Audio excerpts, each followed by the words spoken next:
dinosaur, a term originally penned by Sir Richard Owen in 1842 by combining the Greek word dinos, meaning terrible, powerful and wondrous, and saurus, meaning lizard, to describe a fossil group of large reptilian animals that had been discovered and thought to be long extinct, never to be seen again by mankind. Now, I wrote again. Yeah.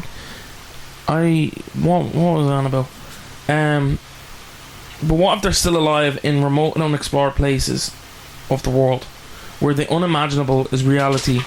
An idea originally explored by Sir Arthur Conan Doyle's novel The Lost World all the way back in 1912. Let's take a look at some legends of dinosaurs in the modern era. So I did my little essay piece last night. That took me ages to do, and now I'm reading it. I'm really disappointed. Why are you disappointed? Because I don't know, I thought it was like more what's the word I'm looking for? Wow, why have you got your hood up like that? It's just comfy.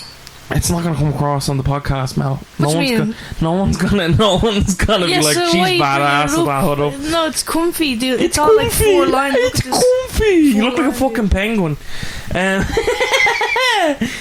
You're jealous because I... Cody's this, Cody's that. Cody's me, bro. Let me be me. So in the subtropical and tropical climates of Africa, there are tales in villages, particularly in Zambia. I said particularly really wrong there. Particularly in Zambia, of flying monsters that resemble pteranodons called the Congamatos. Now, there is some words in this that are from like Zambia and stuff, and I am going to butcher them. Because here's the thing. No amount of Googling the pronunciation is going to help. I'm still going to butcher it. So, fair warning for that. So, with a wingspan ranging anywhere between 4 feet to 100 feet. Now, here that's a big jump. Yeah. 4 feet's like that heron. 100 feet, that's fucking Boeing 747. Well, they're said to be red-hued lizards with membraned wings devoid of feathers and a toothed beak. Now that'd be fucking terrifying if that came at me. Yeah, I wouldn't want to see a dinosaur. We're not... we don't know if it's a dinosaur, Mel. Oh, sorry. We don't know that yet. Spoiler alert. So in 1920, headman, and I apologise, Kanyinga from the Jiwundu swamp area was shown a photo of a pteranodon for the first time. And they concluded it was the creature they called Congamatos. So now we're calling it dinosaur, Mel. Okay, thanks for jumping ahead there. Fucking spoilers, bro. So yeah, we're talking about, like, imagine something's been wrecking your head for years, just like being an asshole for years, and then they're like, this is a dinosaur, hasn't been alive for millions of years. I'd be like, I think I should know, bro. It's down the road. That's Terrence. I wouldn't name it Terrence. If someone was scaring me, Terrence the Pteranodon. Yeah, but really fucking me, I'm not naming it Terrence. Yeah, I'm gonna name it Terrence. It takes the stigma out of it. It takes the whatever. So the creature is said to be highly aggressive, with its name meaning breaker of boats or overturner of boats. The Congamatos is said to even attack those who venture too close to the nearby river, and often attacks local fishermen, flipping canoes and pecking them, leaving large scratches and gaping wounds. So that, like, he's being a problem here, bro. Well, they are being a problem. So in Africa, it's often tradition to bury the dead in shallower graves. The Congamatos takes advantage of this, often digging up graves and consuming the corpses. That's not cool. Well, that's, yeah. How do they know? Well, if it's dug, like a grave's dug up, but it's the fucking jungle, so yeah, I don't know. Unless you just see it flying off with your buddy. Like, well, no, because it eats it. Yeah, but it's obviously taking it somewhere. It's not just digging it up. I imagine it like imagine, right, I just buried you. I wouldn't. Okay. And then it's just flying off with you and its little paw. That's what I imagine. I wonder if they had thought about, I don't know, precautions to stop it from digging up the grave and gobbling it up. Well, I think it's just perhaps a fence. Perhaps not. Perhaps not. So in 1958, the science journalist Maurice Borton wrote in the Illustrated London News in 1958 that there had been several reports from Africa of a pterodactyl-like creature. Was pteranodons not discovered then? I don't know. So with speculation that the Bangweulu swamps might be one of its habitats, he pointed out that off the coast of Africa, the coelacanth, a deep-sea contemporary of the pterodactyl, had been caught by a fisherman. That's kind of a piece from Hobson Dick and the Tales of Zambia in 1996. So that was obviously a book. In the April 2nd, 1957 Roadside Herald in Zambia, Brown was driving back to Salisbury from a visit to Kansenga in Zeri. He stopped at a location called Fort Rosebery, just to the west of Lake Bangweulu, to get his canteen from the trunk. It was about 6 p.m. and he saw two creatures flying slowly and silently directly overhead. That was a bad voice crack. He observed that they looked prehistoric, with a long tail and narrow head. He estimated the wingspan of about 3 to 3.5 feet. One of them then opened its mouth, in which he saw a large number of pointed teeth. Further reports of such odd flying creatures come from the Awiba tribe, that claims they live in caves and cliffs near the source of the Great Zambezi River. Then in 1957, at a hospital in Fort Rosebery, the same location, JPF Brown had reported seeing the strange flying creatures the year before. A patient came in with a severe wound in his chest. The doctor asked him what had happened, and the native claimed that a great bird had attacked him in the Bangweulu swamps. When asked to sketch the bird, the native drew a picture of a creature that resembled a pterosaur. In 2010, Genesis Park staff mounted an exploratory trip deep into the Bangweulu swamp where a Zambian fisherman was interviewed, and all-night vigils were conducted, but no definitive evidence of the existence of the Congometo was obtained. So here's my yoke. In the start of the story, your man's like, it happened in this area over here. Yeah. And in the end, they're like, fuck that. Over here, we're gonna do our study, and they found nothing. Yeah, that's. And they're surprised by that. It's like saying, right, I got attacked. I got attacked in fucking. I got attacked in the kitchen, so I've looked in the sitting room. Yeah, I've got like what? Nothing's happened in the sitting room. Happened in the sitting room. Yeah, because I didn't get fucking. Yeah, what are you talking about? Like, do not. If I get murdered, do not fucking put them on the case. So yeah, that's what I have written on the Congometos. That one I kind of find a little bit.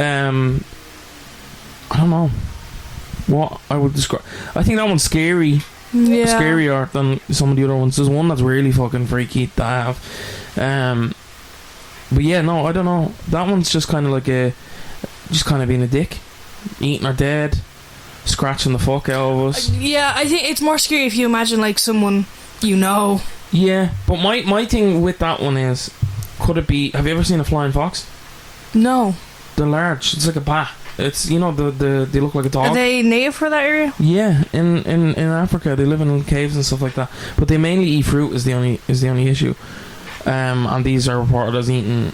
I think harpy eagles as well are quite territorial. I don't know if they're in that region. But yeah, could it be just mistaken identity? I don't know. But I think it's the Congo, you're not going to be able to. It's quite dense. It's literally the most unexplored place. Yeah, flying foxes, they're not capable of lifting a human or anything close to human weight though. Yeah, but like if you it's said, carrying dead. Yeah, but nobody saw carrying the dead is my point. Yeah, no, I don't think, because if it was digging, I don't think it was digging up. I think it was something else, like wild boar. You think it was the one they saw flying? It wasn't like the one that was eating the people and digging them up. No, I think it's the same. It's like, I think they're blaming that for digging it up. Like, it could be just the chances weighing in. It could just be mistaken identity. But I kind of buy this one. I think the people in the region are gonna know a flying fox because it's, what I mean. Yeah. Like, a lot of people are like, oh, it's mistaken identity. They live there. Like, if I see, like, my equivalent of it is, if I see a crow, I know that's a fucking crow.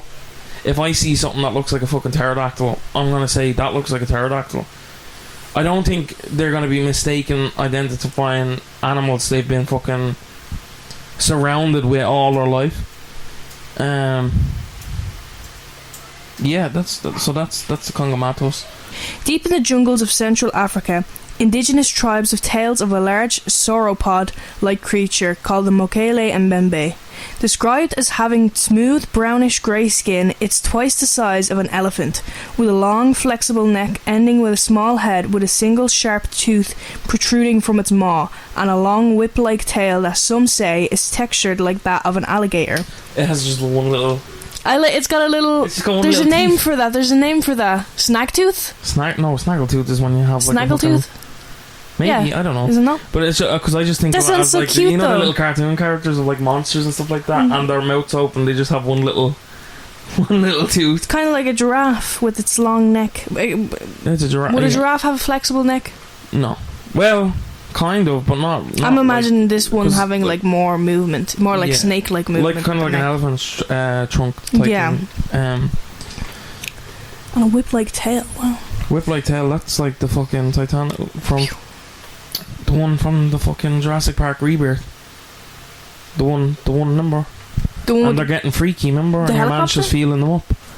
No, remember in the field? The one. Oh, and yeah. Oh, yeah. Okay. I think that could look like what we're talking about. Yeah, that's what I'm imagining. The Mokele Mbembe, is that right? Well, I don't. The Mokele Mbembe is said to live in the swampy areas of the jungle, making its home in nearby clay caves carved by the river flow. The creature is described as semi-aquatic, spending most of its time in chest-deep water, grazing on the local fauna. Is that our chest or its chest? Its chest, I would say. Okay. So it's just kind of floating around, kind of like elephants. Elephants do that. Yeah. The Mokele Mbembe is said to be a herbivore, but unlike most herbivores, the creature is highly aggressive and has been known to kill anyone who is unlucky enough to come by it, but never feeding upon the bodies. Yeah, so it's herbivore. Just kill him for the... It's just killing for the thrill. But it's also territorial. It just could have been a case of like, you're in... What are you doing in me swamp? Oh my god, literally. It's the Shrek of dinosaurs. Literally, it's swamp. What are you doing in my swamp? In 1776, Abby van Bonaventia Proyart penned a captivating narrative in his work History of Loango, Kakonga and Other Kingdoms in Africa. He told the tale of French missionaries stumbling upon tracks left by unknown animals of immense proportions deep within the jungle. The prints, marked by enormous claw marks, measured about 3 feet, 0.9 meters, in circumference, leading the observers to conclude that the creature did not sprint, but rather ambled, with its claws spaced an extraordinary distance apart. Over the years, numerous expeditions have set out to uncover the truth behind the Mokele Mbembe legend. In 1981, the most famous of these expeditions was led by herpetologist Dr. Roy Mackle and cryptozoologist James Powell. The team ventured deep into the swamps of the Congo, hoping to gather evidence of the creature's existence. Despite facing challenging conditions and enduring the hazards of the jungle, their expedition yielded no definitive proof. Well, at least they looked in the right area. I don't know. This one could be elephants. No? It does describe them a lot like elephants. Yeah, elephants. I don't know though. Again, like the people in the area are gonna be like they're gonna know what they're fucking on about, bro. They're gonna know the difference between an elephant and a fucking like that's the main thing that kind of throws me off. But having said that, they're interviewing like one person in the village. What if the rest of the village, like that's the village idiot, and the rest of the village are like, look at them fucking morons interviewing Bobby. Yeah. He's gonna give them the runaround. They need to survey multiple people. What? They would need to survey multiple people. That's what I'm saying. Of different like age groups, just like the usual. Well, they're not gonna have time to do a census in the Congo. No, but they would need to do like if they want. Yeah, but not a lot of if we're going to do a tribes study, are going to want to fucking study people who are coming from outside areas, They've been shafted in the past, bro. We should know that. We're Irish. There's these other people with funny accents coming in. They're English. and wreaking havoc, asking us about our dinosaurs. You know what's depressing? Ireland only has like three dinosaur species. I'm looking at a dinosaur right now. That's it. Leave them alone. That's my lizard. So the Lone Pine Devil. So we're jumping into the Americas now. So the Lone Pine Mountain Devil. USA. What did you say? USA. That did not sound like it. The USA. The US of A. So in North American folklore, there is a carnivorous creature known as the Lone Pine Mountain Devil. That's a fucking mouthful. Just call it the Mountain Devil. Mountain Devil. Yeah, I'm just going to call it the Mountain Devil. A large four-winged lizard-like creature with four large tunnels. You fucking threw me off, Mel. It's not a dragon. It's a dinosaur. So a large four-winged lizard-like creature with four large talons and serrated teeth, said to secrete venom. Some think the creature may be a relative or even still the living creature. Oh, Jesus Christ. This is good. Do you know what? I'm just going to go for it. Sinornithosaurus, a feathered dinosaur from the early Cretaceous period that was also thought to be venomous. So they actually found that out afterwards, which I find a little bit, like, that gives a little bit credit to it. Because they found this thing and it was like, this predates in the folklore. We used to describe dinosaurs as scaly, bald. But now, so they knew it had feathers before. They knew it had four and feathers and shit. And now we know that. Like they found recently in amber, Jurassic Park style, like a dinosaur fossil, and it had hair. Like it actually had you know. And especially if it's in North America, I think at that time it would have been. I don't know. Actually, it would have been deserty maybe, but I think it would protect against like sand and stuff. And especially because it's venomous. They didn't know. They only found fossil records that found, because they'd know by serrated teeth. If it's serrated in a certain way, it's venomous. But there's no proof of that. But the fact that the creature and this have the same hallmarks and it was only discovered after this is a little bit of credit there. So the creature is said to be vicious, believed to slaughter its prey by attacking the torso and head of the victim. This one's a bit of a prick. So most wild animal attacks stem from the need to eat the meat of its prey, whereas the mountain devils are said to indulge only in the soft cartilage areas of the face and torso, while leaving the remaining meat to rot or for other animals to eat. This is the Indominus Rex from fucking Jurassic Park. He's eating for sport. Yeah, it's kind of like the other one that was a herbivore but would kill. But but this one's eating the cartilage, so it's only, it has particular. It's like that. It's got an acquired taste. But that strikes me as it's not afraid of losing food. Like it knows, it's that good of a predator that it's like I can pick at what. Like most predators will eat everything, I can decide what I want. It is strange. Just leaving it, like no animal in its kingdom leaves it raw. Also, the cartilage and stuff like that. If it's poisoning the meat and stuff, if it's venomous, maybe it's not eating the meat because the venom is decaying it. Do you also wonder if it it's like a monitor poisons the meat and then lets other animals eat the meat and then eats the animals? Yeah. No, I don't think so. It doesn't say that, but it would be. It is strange. It's a little quirky. Why have venom if you can't fucking ingest it? So early settlers included the 49ers, the baseball team. No, I'm joking. That's probably disrespectful. I apologise.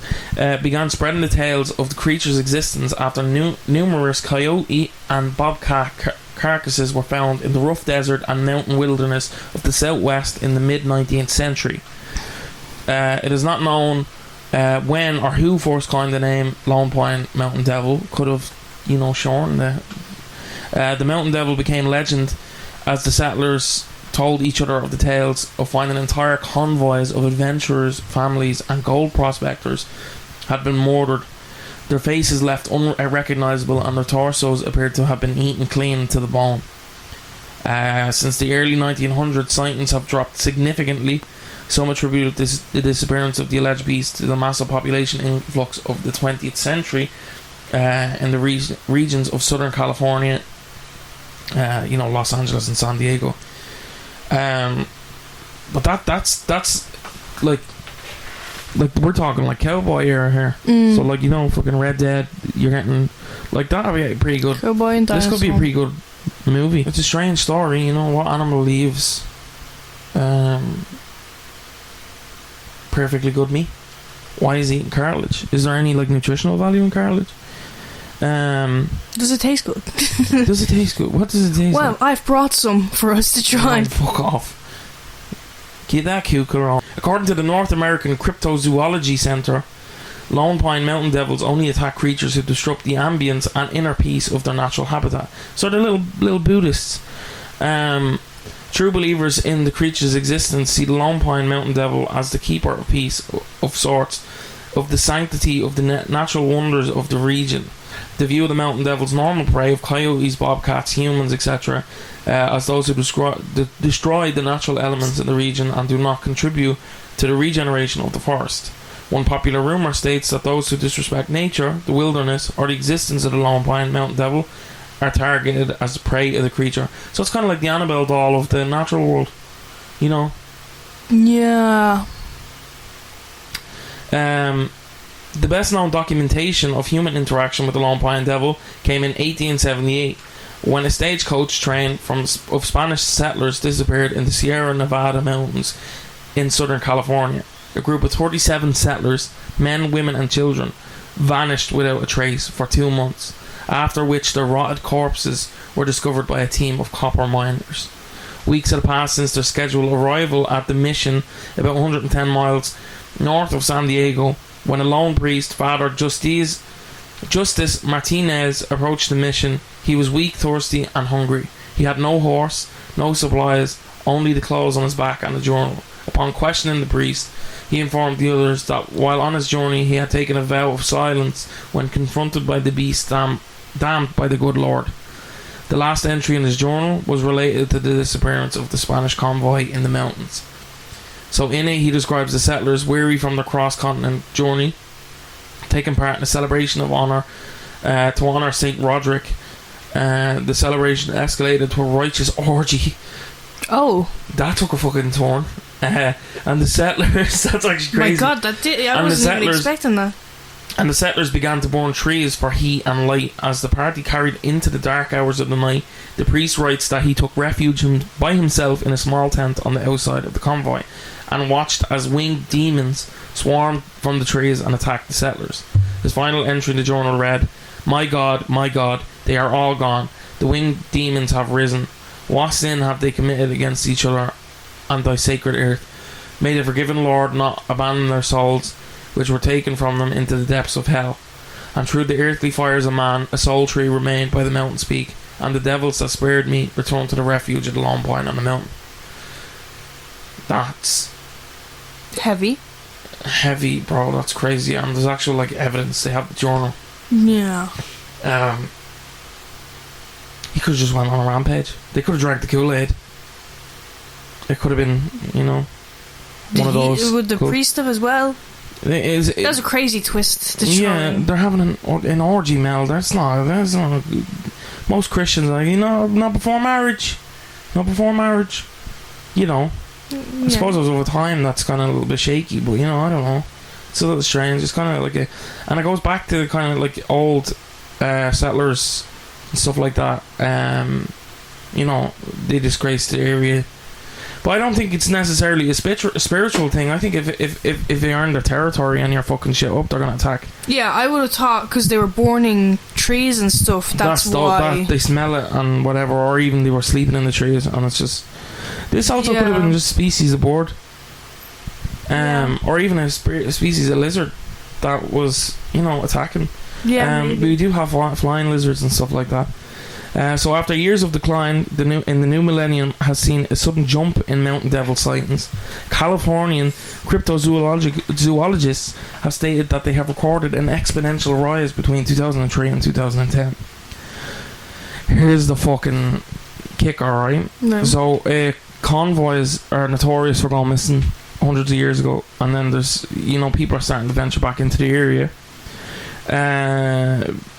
Local authorities are currently investigating the disappearances of a group of local high school students who went missing in the Death Valley region in March 2010 in the area. And that'd be an interesting slasher movie. Well, I don't know if it would be a slash. It does give more, like it's kind of like Jeepers Creepers, like you're getting picked off and stuff like that. It is, or like the boards. Alfred Hitchcock's The Boards, and that predates it. I wonder if he got inspo. Maybe, I don't know. Boards reboot, but it's with Dinosaur. Jurassic Park. Oh my god. No, they'd make them fucking. They do the mutant shit again, and it pissed me off. Like, of all the, I'm gonna go on a little rant here, right? How many fucking dinosaurs is there? Millions, right? Probably thousands of species, right? Yeah. I don't know about millions, thousands of species, right?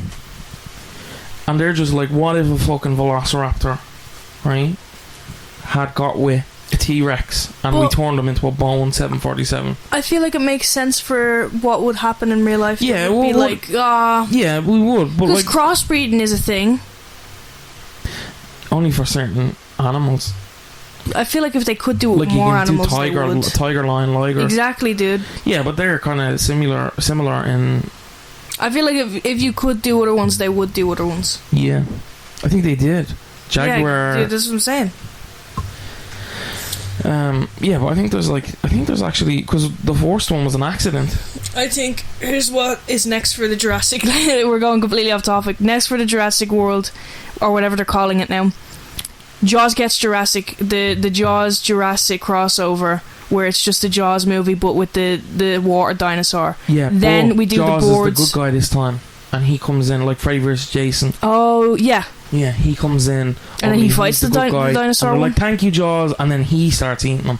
Yeah, and the then plot like, twist. Plot twist. He's like, well, I wasn't doing that He's for like, you. I'm still they're a like, shark. yeah, they're hugging him and shit like that. Well, actually, sharks get the fucking, what's it called, the stigma that dolphins deserve. Yeah, there was a lot of propaganda over Jaws.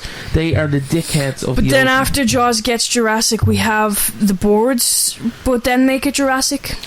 The terror. I don't know what we'll call it. We're working on a name. The dinosaurs.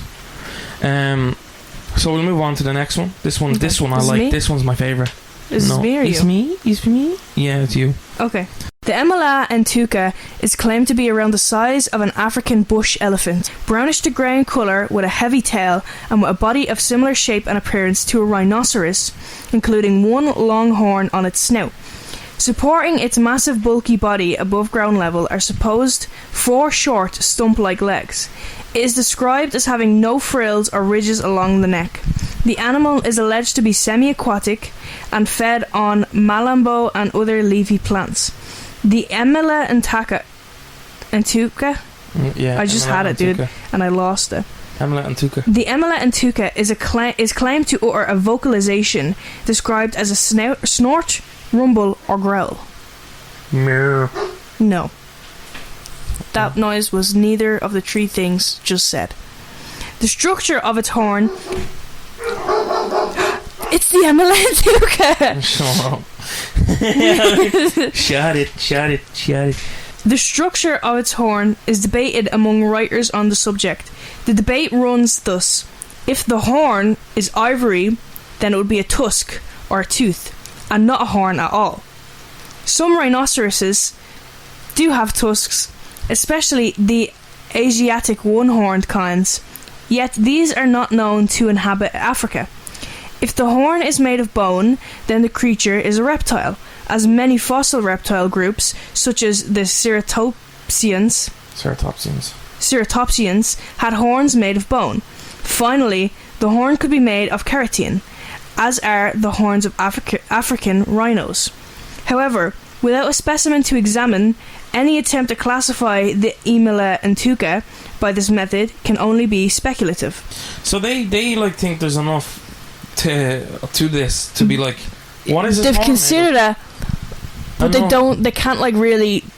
Well, I think this is a case of like they're trying to figure out, because they even have like what plant it eats.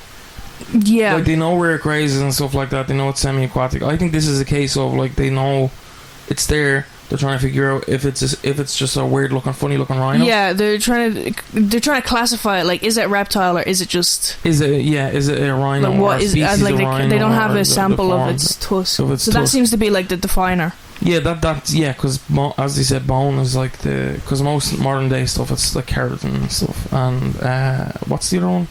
Ivory. Yeah, which is basically like what our nails and stuff is made of. Yeah, and then it would be a tusk and a tooth. Yeah. Emelantuca seems to resemble a ceratopsian. Yeah. A type of dinosaur with horns like Styracosaurus. Yeah. And the famous Triceratops. Triceratops. Because I said I said the other one, and then I was like trying to say the other one like that. The famous Triceratops. According to Dr. Roy Mackle, why did you put so much of a space between Doctor? Because I had to flip. Roy? I had to flip the page. Roy Mackle? Okay. According to Doctor, and then I had to find where it was because it's like a couple sentences down on the next page. Yeah. Dr. Roy Mackle, while searching the Congo for the Mokele Mbembe, the man had Mokele Mbembe? No, I'm saying like this. It's is it wrong? It's like a. Mel, your hood is on the fucking microphone and it's making a weird noise. Take it down. The man had collected accounts of these Emelantuca. Cryptozoologist Lauren Coleman, however, believes it is an aquatic rhinoceros rather than a ceratopsian. Emelantuca is slightly larger than an elephant, which it reportedly hunts. Oh, hunts elephants. Fucking little bastard. What are the elephants doing on there? Yeah, so she thinks it's actually just an aquatic rhinoceros. This is the one that kind of has a little bit more kind of like... It has more to it, but is it a dino? Like, it can't really be No, but this defined is why I think this is interesting, because a lot of these are just, like, it seems like it could be either or, whereas this one is, they're like, yeah, it is either or, and we don't know which one it is. Yeah, okay. You know what I mean? They're just trying to figure it out. Like, they're trying to figure out, you know, which basis in science it is, because either way, it kind of shakes the... Because an aquatic rhino, it'd be fucking crazy. A semi-aquatic rhinoceros would be insane.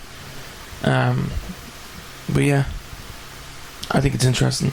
E. Hughes published his book 18 Years on Lake Bangweolo in 1933, in which he reported that an animal that fits the description of an Emelantuca, although not referred to by his name, was slaughtered by Wa-Ushi tribesmen along the shores of the Luapula River, which connects Lake Bangweolo to Lake Meru. We're not taking it again, Mel. This is going in so people can see what I have to put up with. You were the one that gave me this. Yeah. I know like phonetics next to it. Yeah, of course. The Emelantuca was mentioned by name The Emelantuca was mentioned by name for the first time in 1954 in an article in the journal Mammalia, authored by former Likulu. Dude, you gotta let me like Google these pronunciations. No, Lucala Game Inspector Lucian Blanco. Mel, it's Lucian Blanco. Likuula.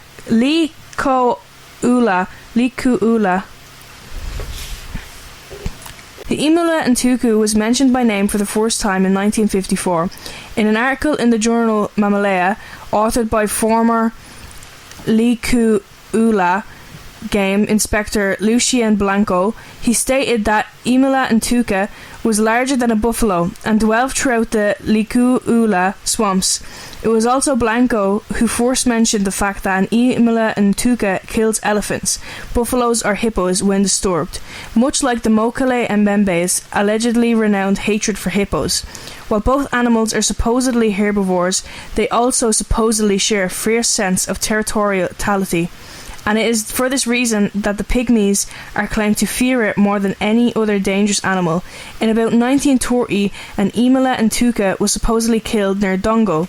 Later evidence was contributed by Dr. Roy P. Mackle, who led 2 expeditions into the Congo in 1980 and 1981. He gathered details on various other cryptids. 1987 saw the publication of Mackle's book, A Living Dinosaur, wherein he summarised expeditions. A planned Season 2 episode of the New Zealand documentary World Mysteries included an interview with a man who claimed to have encountered a dead Emelantuca. He claimed to still possess the animal's horn, which he removed from the body. The episode was filmed but never aired. Also, the most recent sighting of this cryptid was in Kenya. So why doesn't he give them the horn so they could figure this whole thing out? I don't know. I think he did, and they did the... I think they recorded it, maybe. I don't know. Maybe they just recorded it and found out he was talking shit, and then they were like, you know, I want to earn this. Or maybe they're like, why would you take an animal's horn? It's not cool. We do that all the time. Or maybe he just... We do that all the time. Bit of an asshole. So we move on to our last one, which I think is insane because there's actual alleged photo evidence of this that kind of gives it a little bit of weight. We're moving on to the Kasai Rex. So in the Kasai Valley of the Democratic Republic of the Congo, there's tales of a large creature thought to be a descendant of a theropod dinosaur, such as T-Rex. So a lot of this from so what I wanted to say first is a lot of this is from Cryptid Wiki, which is a website about cryptids and stuff.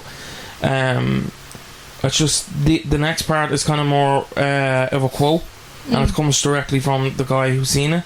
So I can't really write it better than that if it's a direct quote from what I've seen. So one day in 1932, the experienced Swedish hunter John Johansson wanted to hunt a huge elephant. So he also, what a wanker. So he and his servant left their camp in Cape Town.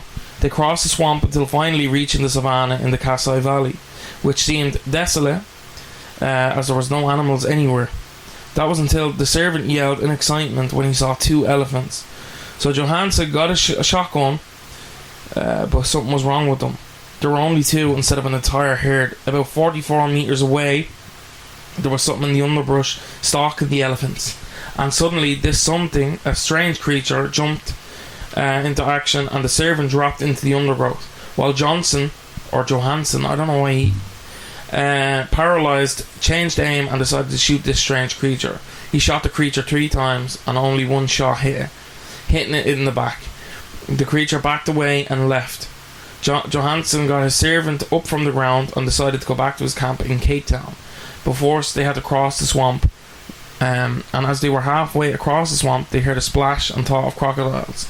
Johnson looked everywhere until they saw 22 meters away the same creature they saw in the savannah, tearing the hump of a rhinoceros. And that one bite tore off the rhinoceros's legs, and Johansson's servant, terrified, ran off, and John stayed there. He immediately thought of shooting the creature, but remembered, terrified, that the servant had taken the shotgun. But he still had his camera, so he took a photo of the creature, which upon hearing the click sank quickly into the lake, while the rhinoceros's body floated in a pool of blood. So this is like, and this, I think I sent you the picture, didn't I? Yeah, I think so. So this one, so within his journal, one of them was what he tried to, they don't think it's an actual picture of it because it matches a book called I think it was a film that was out at the time with dinosaurs in it, but people think that he was just trying to kind of like visualize it. It's of the T-Rex eating a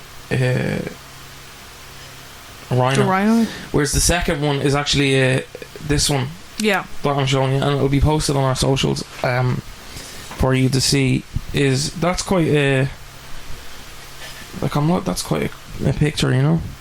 Like because the thing is, you know, a lot of these stories, there's not a lot of physical evidence beyond like photos, but to have an image of the creature that he's allegedly seen is huge. Whether it's real or not, they can't actually determine. So upon returning to camp, John walked shivering and shaking. The camera collapsed and the men in there picked him up. It was reddish in colour with blackish coloured stripes, he said in his interview with the newspaper in Rhodesia Herald. Had a long snout and numerous teeth. He decided that the creature was about 43 foot long and was a Tyrannosaurus, and also had the thick legs that reminded me of a lion. They were built for speed, and at the beginning of the year 1933, a group made up of 5 hunters, among them a recognised ivory trafficker, fucking prick, went to the Kasai Valley to hunt the creature called the Kasai Rex by the newspaper the Rhodesia Herald, which they thought at the time was nothing more than a giant crocodile, and they would hunt to sell the skin at a good price. They arrived in the Kasai Valley and they passed through the same swamp where Johansson had passed the previous year. One of the hunters was frightened to see a reddish tail sink into the lake. When they thought it was an anaconda, which they thought was an anaconda, until the atmosphere became tense. They readied their weapons, but were surprised by a wave of water that fell on them from the left side. The reddish tail had left the marsh violently and hit one of the hunters. He then fell into the water, and the other four began to shoot a reddish mass. The other four then began to shoot a reddish mass that submerged. They saw nothing, only waves of water that dispersed through the surface. The fallen man with a broken arm got up and tried to reach his companions. Then a roar was heard from under the water. They moved as fast as possible, but their pass was hindered by a giant creature that came out to the right side. The hunters had hidden themselves in a rock, and in the end they just left the area. So this is a second story of kind of like an encounter. Yeah, an encounter, but people obviously that know the area and are avid hunters and stuff like that. Yeah. Telling the story, and also corroborates Johansson's story earlier as well, because they just thought it was a giant alligator. And they were going to get cash money for bringing his hide in. So Robert Henderson was considered a great hunter and expert zoologist who had 100 animal heads that he himself had hunted during his safaris. What a cunt. So yeah, that's going to be an overarching kind of fucking story, is people big game hunting. Look at me, am I a big man? Although everything is different now, it should be mentioned that hunting at the time was not considered a crime, but rather a hobby. In 1950, Robert Henderson thought about making a trip to Africa in the jungles of the Congo, ensuring that he would find exotic and never discovered species. However, the trip was delayed for a year due to the death of his wife, and in August 1951, Henderson made a trip to Africa in the Kasai Valley. The town of Motombo, Lamata, where Henderson had settled, said that hunting was the only thing that would make him smile after the death of his wife. With the help of 5 natives, Robert passed by the Kasai River in a jeep because he knew that his prey was just beyond it. So rather than walking through it, he was like, no, I'm just going to drive. However, after the 6th day, the people... so he drove off and kind of like... He was, past the river, which is kind of caused a lot of trouble.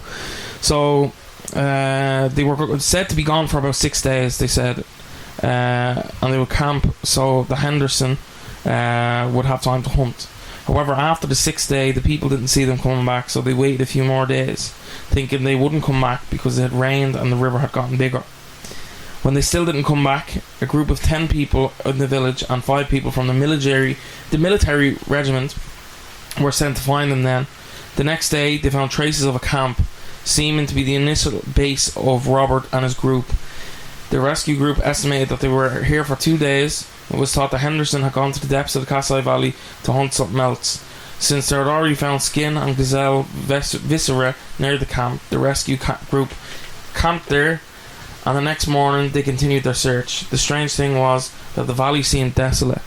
There were no signs of life anywhere, but after having walked several kilometres, they found Robert and his group, but not in the way they expected. A massacre had happened. So they were... dead. Yeah, this one's dark, bro. This one and the yoke ones are kind of... so they found a temporary camp which was completely destroyed. About 10 metres away there were several pieces of Robert's companions, Jesus, with limbs and heads everywhere, some being crushed and with torn flesh. Jesus. The remains were mixed up so much that it was impossible to tell who each of them belonged to. Of Robert, it was only a forearm and his hand included, in bad condition, but nothing more of him was found. An investigation in the case was made, and the official version of the events gave 2 hypotheses. The first one was that what had happened was caused by illegal hunters, presumably ivory trackers, but the marks on the bodies did not match up with bullets or knives that were found on past victims. The second hypothesis is that was some animal who killed Robert and his group, and even the remains appeared to have been chewed and subsequently spat out. But nevertheless, Robert's gun had been fired as shotgun shells were found at the scene, and still no animal corpses were found nearby.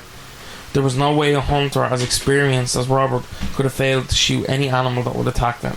In addition, it did not explain what had happened to the crushed body parts, including the head. After several years, this case was finally closed without any definite conclusion. However, there was a mysterious detail that the case left out. The rescue team described what seemed to be something huge and heavy had advanced on them and the camp. So basically, the last writing was something big was kind of encircling them, and kind of stalking the camp. And in Africa, you know, it's strange for, like they said, it's desolate. You know, so whatever it is an apex predator. It's large if it's eating that much meat. And that one I think is probably one of my favourites because of the kind of physical evidence of it, and the you know, there's military regime and stuff, and there's an actual case into the latter kind of parts. So yeah, I don't know, what do you think? The Imulu Intuka. Yeah. I was fighting for my life with these pronunciations. Yeah, well, we've got to like phonetically do it. I feel like that's real, isn't it? Yeah, no, it's a real kind of all of them are real. There's real studies into them. It's not just like a campfire story. Yeah, I feel like that one. I tried to skirt around the kind of, you know, just tales that didn't have much substance. Yeah, there's quite a lot of them. I don't know. Yeah, I believe in most of these. I don't know if I believe that they're dinosaurs. I think the last one, the Kasai Rex, could just be a large monitor. Yeah. Especially the picture kind of looks like a Komodo dragon.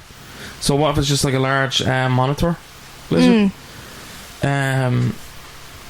You know, it's not unheard of. I think Komodo dragons get to like 10 feet. So it could just be a larger relative of that animal that's living in the Kasai Valley. The Emela Antaka, I think could, if not a dinosaur or a reptilian, it just could be an aquatic rhinoceros. Yeah. Which I thought, even that's strange, because all other species of rhino are, you know, grazers. They're land locked. Yeah, I don't know. I was just like interested in what classifies a dinosaur. It says dinosaurs are classified as a specific type of archosaur, characterized by an upright stance and an open acetabulum hip socket and other skeletal features. Yeah, but it also says that modern birds are considered dinosaurs because they share a common ancestor with non-avian dinosaurs. Yeah. So maybe they're you know, it's technically, yeah. I think the Congomatos could just be a species of even like bird or something. I know the villagers and stuff like that, what I was saying earlier, is they'd know, but what if it was something that was stored up by, you know, adventurers and stuff like that, and they're moving into the territories, and it's kind of like becoming like they've never seen them before because they weren't there before, because they're stored up and being like replaced because their habitats are being destroyed. I think the only thing that gives it a little bit of weight for it is people in the area are gonna know what the fuck they're talking about. They're gonna know the difference. Like, people are saying like, I don't know, it could like the Mbembe, I can't remember its name. Tuga. The Ntuga Mbembe, I think could be an elephant, maybe.